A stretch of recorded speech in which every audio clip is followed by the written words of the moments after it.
আমি যদি পৃথিবী থেকে চলে যেতাম সেদিন, এরপরে বলতো আল্লাহ আমি এটার জন্য কেন করলাম, মেয়েটারে কেন বললাম। যিনি স্বামী হিসেবে স্বীকৃতি চায় এবং এটা যে ফুললি ট্র্যাপ এটা কিন্তু সবাই বুঝতে পারছে, কিন্তু কনফিউজড। উনি যে ভাইয়া আপনাকে 100% বিশ্বাস করছে তা কিন্তু না বর্ষা আপা।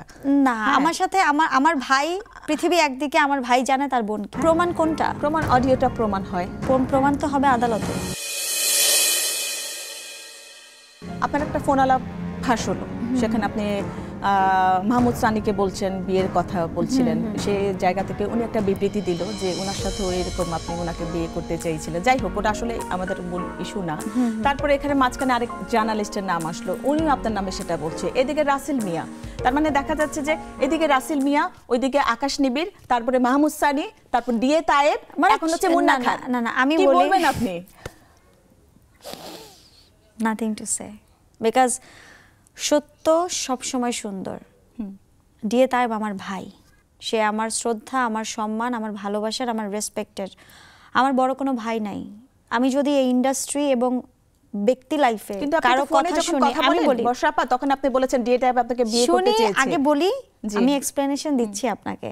তো তখন যখন আমি বলেছি, মানে সব জায়গাতে আমার গার্ডিয়ান একমাত্র ডিএ তায়েব, এবং আমি যদি কারো কথা শুনে থাকি সেটা হচ্ছে ডিএ তায়েব। এখন আসেন এই ফোন আলাপ, একটা সাউন্ড ইঞ্জিনিয়ার, একজন মিউজিক কম্পোজার কি পারে? আপনি বলতে চাচ্ছেন অডিওটা আমি বলি নকল ছিল না, সেটা তো আমি বলি সেটাও আইডেন্টিফাই করা যায়। আমি বলি মাহমুদ সানির সাথে আমার কনভারসেশন যতগুলো সে ডে বাই ডে ছেড়েছে, সেই সমস্ত কনভারসেশনের 60% সত্য, 40% মিথ্যা। এবং এটা যে ফুললি ট্র্যাপ এটা কিন্তু সবাই বুঝতে পারছে।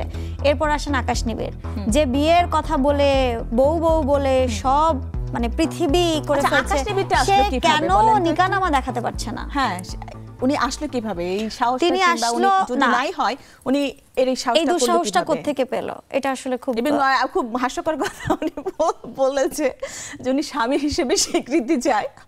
যাই হোক, একটু আপনি বলেন। দেখেন, আমার তো বড় ভাই নেই, বললাম গার্ডিয়ান সেভাবে নাই। তাই ভাইয়ের পক্ষে সম্ভব না নিশ্চয়ই 24 ঘন্টা আমারকে হেল্প করা, বা 24 ঘন্টা আমার ফোন ধরে রাখা। তার ফ্যামিলি আছে, টুনিমা আছে, বা তা হয় না সারাউন্ডিং, তারাও বিজি থাকে কোনো না কোনো কাজে। আপনার রিলেশন নিশ্চয়ই খারাপ। কেন খারাপ হবে? শিওর আপনার সাথে ভালো রিলেশন আছে, কারণ তায়েব ভাই বিবৃতি শুনে আর কি, ইন্টারভিউগুলো শুনে যেটা বুঝলাম, তায়েব ভাইও কিন্তু কনফিউজড। উনি যে আপনাকে 100% বিশ্বাস করছে তা কিন্তু না বর্ষা আপা। না, আমার সাথে আমার ভাই, পৃথিবী একদিকে, আমার ভাই জানে তার বোন কি। মাহমুদ সানিকে কি ভালোবাসতেন কিংবা ভালো লাগতো? ভালোবাসার তো সময় নাই ভাই, ওর সাথে দেখাই হয়নি আমার 10 বছর না 12 বছর। ওর সাথে ঝামেলা ছিল রুমির, আমার হাজবেন্ডের। আচ্ছা, সেখান থেকে ক্লাসটা থেকে ও যে এইভাবে করে ফাঁদটা পেতে পারবে এটা আমি বুঝি না। আমি কিন্তু হাসতে হাসতে বলতেছিলাম। আজকে ধরেন আপনি বলছেন বর্ষা খারাপ বলে আপনি আপনার পেজে একটা পোস্ট করেন, এটার রিচ হয়ে যাবে লাখ মিলিয়ন, এটাই করছে সবাই।